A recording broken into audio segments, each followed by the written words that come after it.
Allora iniziamo da Diana Mora. In piedi a voce alta, deve stare un attimo in piedi, leggere la dichiarazione che è su quel foglio con la quale si impegna a dire la verità.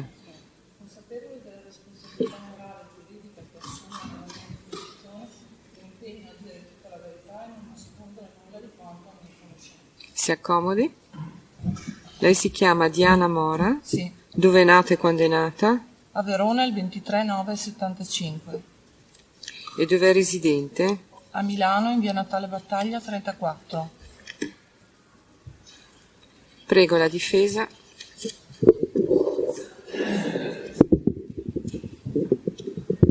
Io non pongo solo al Tribunale un problema pratico, nel senso che la signora è figlia di Nele Mora, che è imputato nel reato collegato. Non so se siamo in un caso di 199 qui, se quindi si debba farle gli avvertimenti che può eventualmente ai sensi del 199. No, lo dico per la regolarità, perché secondo me noi abbiamo interesse a sentirla, lo dico per la regolarità del verbale. Dobbiamo controllare, non penso proprio.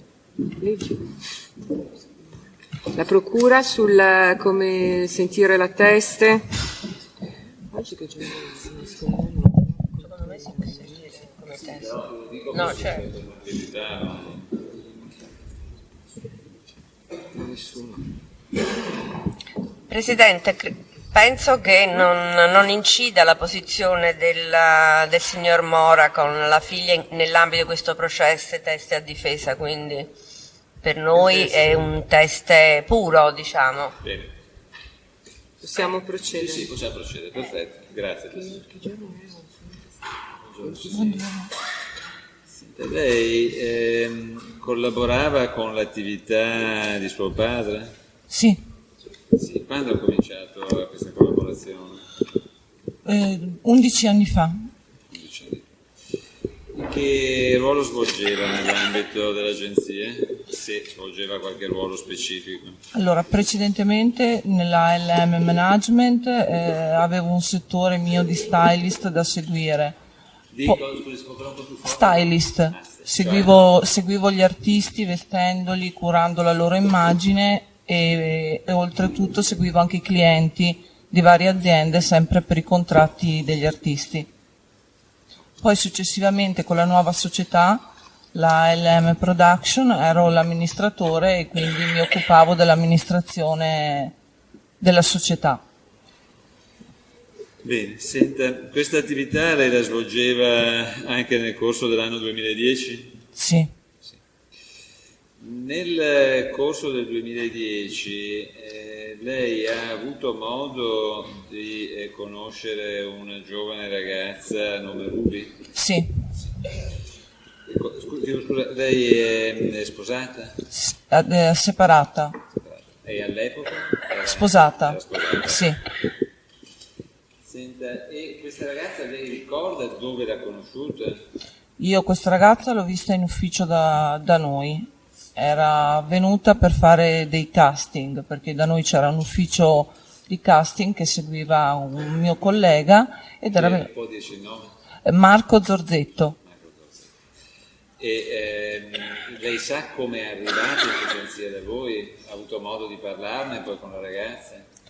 No, io come tutte le altre persone che venivano a fare i casting, io non conoscevo la sua provenienza.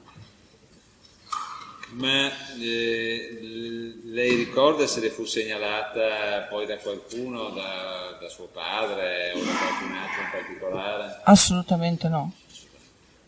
E lei quando la conobbe riesce a inquadrare nel tempo la conoscenza? Il periodo preciso, questo non faccio abbastanza fatica a ricordarmelo, c'è la data, il mese, insomma è un po' tutto sfocato. Senta, ma lei poi, questa ragazza, ha avuto modo di parlarle per ragioni di lavoro? Allora ci incontravamo spesso in ufficio, e si chiacchierava di più del meno, siccome spesso e volentieri veniva anche mia figlia, stavamo lì a chiacchierare con lei. Sua figlia quanti anni aveva all'epoca? Mia figlia all'epoca aveva 13 anni. perché ne ha 15 adesso. Senta, le ha narrato qualche cosa di particolare in quel periodo di tempo, Karim El-Mahroug, della sua vita, delle sue vicende? O parlavate solo di lavoro? Di cosa avete parlato? Allora, ha sempre comunque dei suoi sogni, di quello che voleva fare, che svolgeva comunque mansioni come ballerina del ventre e tutto quanto. Mi ha raccontato di avere una storia un po' difficile con i suoi genitori, perché essendo loro musulmani... Mi scusi, guardi, deve parlare allineata così al microfono, deve tenere il viso dritto rispetto al microfono, perché se parla così laterale non si sente più niente. Allora mi ha spiegato che essendo lei la sua famiglia musulmana, lei invece voleva credere nel cattolicesimo come noi, e quindi si era un po' allontanata dalla famiglia, ma niente di più. Non le narrò di problemi familiari particolari? No. Lei ebbe modo di visionare anzi chiedo scusa, come venivano registrati, se venivano registrati i soggetti che venivano presso la vostra agenzia? Allora, nella nostra agenzia c'era un ufficio, diciamo l'ufficio che seguiva i casting, con una carta tipo autocertificazione dove si metteva i dati, la data di nascita, tutto quanto, e più quello che si sapeva fare. Veniva allegato anche un documento? No. Lei ebbe modo di visionare questa scheda o parlò soltanto con la ragazza? Parlavo solo con la ragazza, anche perché non era il mio ruolo, insomma. La ragazza le disse qualche cosa in ragione della sua nazionalità e in ragione della sua età? Allora, in ragione della sua età mi ha sempre detto di avere 19 anni, e della nazionalità sì, che era marocchina. Quindi marocchina? Marocchina, sì. Senta, successivamente, nel corso sempre del 2010, lei ha avuto modo di avere rapporti più frequenti con Karim El-Mahroug, in particolare di presentare un'istanza di affidamento? Sì, ho presentato un'istanza di affidamento, non mi ricordo il periodo, però mi è stata rifiutata. Senta, lei ha bisogno di istanza di affidamento perché Karim era minorenne. Quando ha saputo che Karim El-Mahroug era minorenne e come mai ne ha chiesto l'affidamento? Allora, l'ho saputo praticamente nello stesso periodo in cui ho chiesto l'affidamento della ragazza, e da lì ero al corrente di tutto e ho fatto tutta la trafila delle persone normali, dall'assistente sociale, però non sono stata reputata idonea. Senta, da chi ha saputo che la ragazza era minorenne? Da mio papà. Ma quindi è suo padre che le ha parlato dell'istanza di affidamento? Sì, me ne ha parlato mio papà insieme all'avvocato Giuliante, che al tempo e tuttora segue le cose della famiglia, insomma, e mi avevano spiegato la sua storia, e siccome mio papà è una persona molto... si fa avvolgere dalle persone, dai loro problemi. La mela non cade lontana dall'albero, io sono uguale a lui, e dopo spiegandomi tutta la situazione, certo non subito ho dato l'approvazione, perché ne ho dovuto parlare col mio ex marito e anche con mia figlia. Suo marito aveva consentito a Sì, questa pratica sì. di affido? Senta, c'è in atti, fogliazione 08573, Presidente, una istanza di affidamento, di richiesta di affido datata 25 giugno del 2010. Posso... Prego, avvocato. La procura la ricorda? Grazie.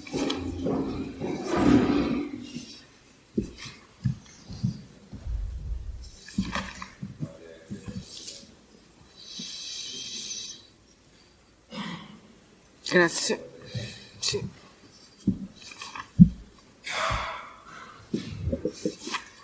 Ecco, lei ricorda, signora Nora, se è questa l'istanza di affidamento, aveva dato incarico all'avvocato Giuliante di presentarla? Sì, Sì. e me la ricordo.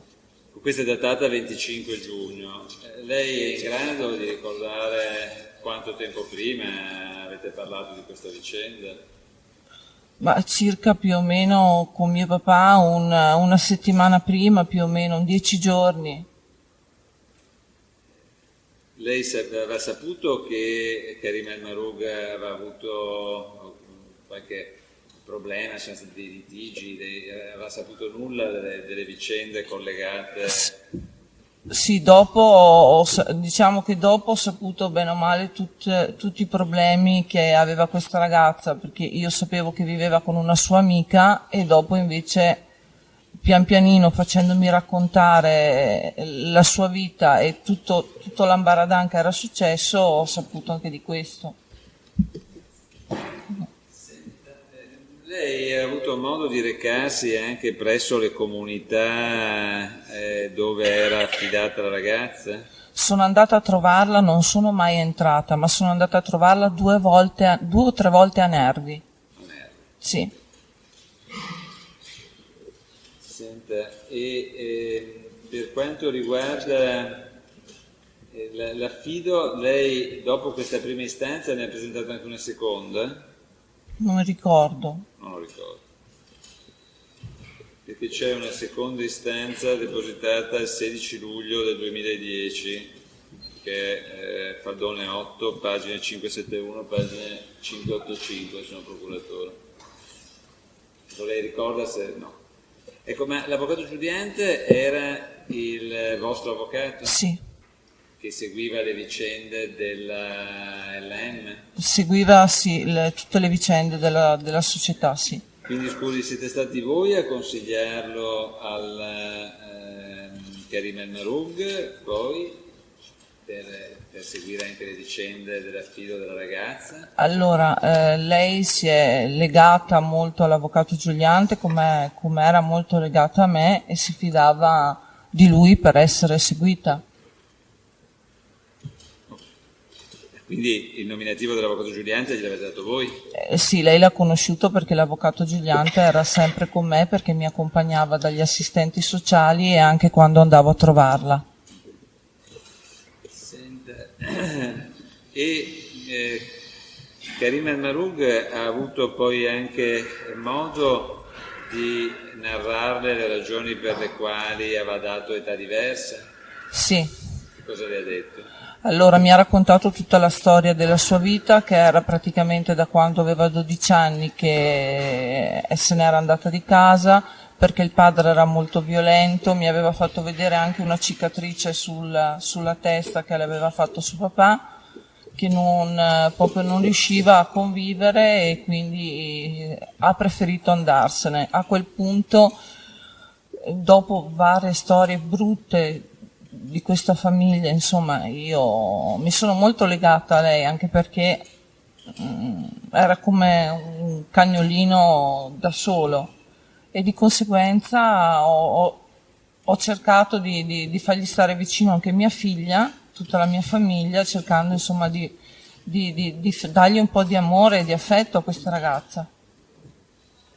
Senta, e successivamente la ragazza poi si è allontanata dalla vostra famiglia? Avete avuto modo di mantenere dei rapporti? Allora, finché era in comunità avevamo assolutamente dei rapporti, anche perché ci sentivamo io e lei 2 o 3 volte al giorno, lei mi chiamava mamma, avevamo questo tipo di rapporto.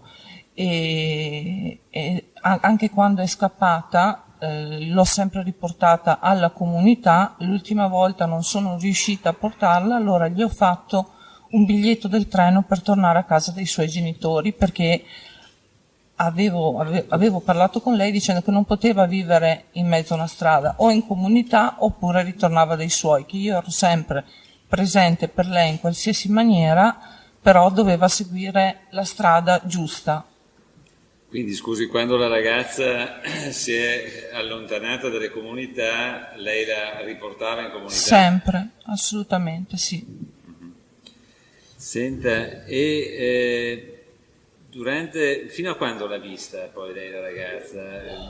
Fissiamo E verso fine ottobre di quell'anno poi sono apparse una serie di notizie giornalistiche. Diciamo, Lei la ragazza ha continuato a vederla anche dopo? io l'ho vista fino al mese di settembre, più o meno, che da dopo che gli ho fatto il biglietto per tornare a casa lei non si è più fatta sentire con me, anche se io la chiamavo. E successivamente poi lei quindi non l'ha più sentita? No, l'ho rivista dopo un bel po' di tempo, per caso, per la strada. Scusi, non abbiamo capito, avvocato. Il L'ho biglietto per tornare a casa, quale casa? Dai suoi genitori. Da dove? Il suo paesino, oddio, il No, paesino... da dove? Da Milano, perché lei da Nervi era venuta a Milano a cercare me e io da lì la riportavo alla comunità, innanzitutto prima dall'assistente sociale, che era qui in centro a Milano, e poi da lì la riportavano a Nervi. Senta, e la signora Ruby aveva avuto modo di narrarle di sue frequentazioni, di feste, cene o quant'altro? Assolutamente no, quello che mi parlava erano delle sue serate in discoteca come ballerina del ventre.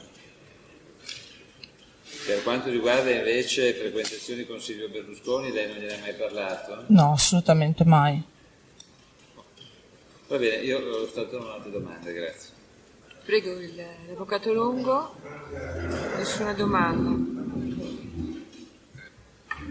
Prego. Signor Presidente, signora, buongiorno. Buongiorno. Si sente?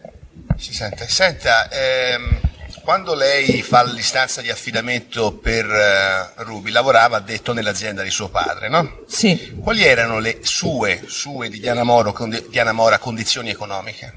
buone. Erano buone? Certo. Noi sappiamo che la LM Management di Lele Mora è fallita. Nel Quindi 2010, nel 2010 navigavate in acque floride?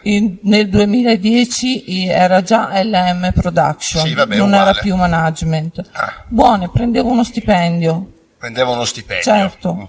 Lei aveva avuto modo di parlare con Ruby, ha detto, no? Sì. E aveva una figlia di 13 anni. Sì, Quindi lei riteneva consono l'inserimento di Ruby nel suo nucleo familiare, pur avendo una figlia preadolescente, diciamo? allora diciamo che all'inizio avevo qualche dubbio, Sì. però le avevo fatte incontrare, andavano d'accordo, non avevo paura che Ruby mettesse in pericolo la solidità di mia figlia e che potesse, anche perché era una ragazzina anche lei. Era una ragazzina anche lei, certo. E quindi non temeva che potesse fungere, diciamo così, da modello educativo negativo, per esempio? Se l'è posto questo problema? Me lo sono posto, però ho pensato che come riuscivo a tenere le briglie di mia figlia avrei potuto riportare Ruby ad avere una famiglia, ad avere delle persone che la amano, perché era quello che mancava a lei. Senta, lei quando esattamente ha conosciuto Ruby? Proprio conosciuto. Io Ruby l'ho conosciuta nel 2010. Quando? E il periodo non lo ricordo. Cioè in quanto tempo lei ha maturato il convincimento di stravolgere il suo assetto familiare, di inserire una ragazza di 17 anni nel suo nucleo familiare? In 15 giorni. In 15 giorni, perfetto. Senta, lei che cosa le dice? Lei ha mai parlato con la madre di Ruby? Mai, assolutamente. Non ha mai sentito il dovere di interfacciarsi, pertanto, prima di chiedere l'affidamento, con i genitori naturali della minore? Allora, io il giorno che ero dall'assistente sociale, Ruby ha chiamato la sua mamma, ma la mamma di Ruby non parlava italiano e di conseguenza parlava con lei e con l'assistente sociale, che non ricordo il nome, era una donna comunque. Sì. E io non ci ho mai parlato con la mamma. Quindi lei non ha mai interloquito, anche eventualmente No. per interposta persona, con i genitori naturali di Ruby? No, mai. Senta, Ruby le ha mai parlato della signora Nicole Minetti? No, No. Lei sapeva che Ruby era stata formalmente affidata a una tale Nicole Minetti? l'ho saputo dopo che, prendendo in mano tutta la documentazione, è venuto fuori che la signora Nicole aveva chiesto l'affidamento. Le risulta che l'avvocato Giuliante e l'avvocato Caimmi si siano recati in questura per parlare con la polizia della situazione di Ruby nel giugno 2010? Allora, io so che l'avvocato Giuliante è venuto con me in questura per Ruby, ma di altri, se ha avuto altre, questo non lo so. Ma lei ricorda giudizi, apprezzamenti, commenti dell'avvocato Giuliante sull'affidamento di Ruby a Nicole Minetti? Non c'è mai stato apprezzamenti o cose del genere verso la signora Nicole. Non era mio interesse sentire da nessuno, io volevo solo aiutare questa ragazza. Ho capito. Senta, le risulta che suo padre o persone comunque dell'entourage di suo padre abbiano fatto pervenire un libro con il dedica a Ruby mentre si trovava in comunità? Un libro di che genere? Un libro. Io portavo libri a Ruby perché Ruby leggeva molto, gli ho portato libri di qualsiasi tipo, nel senso che poteva leggere una 17enne. Ruby le ha mai parlato di Emilio Fede? Sì, perché l'aveva incontrato in una sfilata che aveva fatto, non ricordo il nome della sfilata, quale fosse. E che cosa le disse di Emilio Fede? Che era una brava persona. Che era una brava persona. Senta, e suo padre quando ha conosciuto Ruby? Appena entrata in agenzia? Sì, appena entrata in agenzia. Si sono frequentati, hanno stabilito un rapporto? Ma nella nostra agenzia era facile stabilire rapporti con tutti perché la nostra era un'agenzia basata sulla familiarità. Certo. Di conseguenza, se lei veniva lì a parlare per un programma che magari c'era da fare dei casting, si parlava, allora si stava in compagnia perché questo era l'ambiente che c'era da noi. Ma voi avevate centinaia di artisti, cosiddetti artisti immagino in quel momento, no? Fra artisti e artisti, sì. Ed è comune che appena ci si iscrive in un'agenzia come la vostra si riesca ad avere quasi subito un casting, cioè a partecipare a dei programmi? A parteciparvi subito no. No. Bisogna fare dei casting, poi ci sono delle selezioni fra le varie schede che vengono lasciate con le foto, perché se c'è un casting per uomini e donne e per una donna, si scelgono quali sono le più adatte e si mandano poi a fare il provino. Stessa cosa per altri programmi, ma non si viene scelti subito. Senta, lei sa se Ruby nel ottobre 2010 è stata sottoposta a un interrogatorio, a un incontro in cui c'è stata una verbalizzazione informale in cui eventualmente fosse presente suo padre? No, non lo so. Non gliel'ha mai riferito questo? No. Va bene, grazie, non ho altre domande. Le difese? Solo alcune precisazioni, Presidente. Scusi, la signora Ruby ha mai soggiornato a casa sua, cioè ha dormito, ha vissuto? Mai. Mai. Neppure Perché sapevo che era contro la legge finché non avevo l'affidamento. Capito. E prima? Neanche. Ecco, lei sa se ha svolto qualche lavoro per l'agenzia, ritornando a quello che le aveva chiesto poco fa il pubblico ministero? Assolutamente, aveva solo partecipato ai casting e non aveva fatto Abbiamo partecipato a dei casting. I casting comunque sono in ufficio con Marco Zordetto, si parlava, si scambiavano i dati e più o meno di quello che si poteva fare. Non è detto però insomma che... Certo. Va bene, la ringrazio. Prego. Grazie, può andare. Grazie.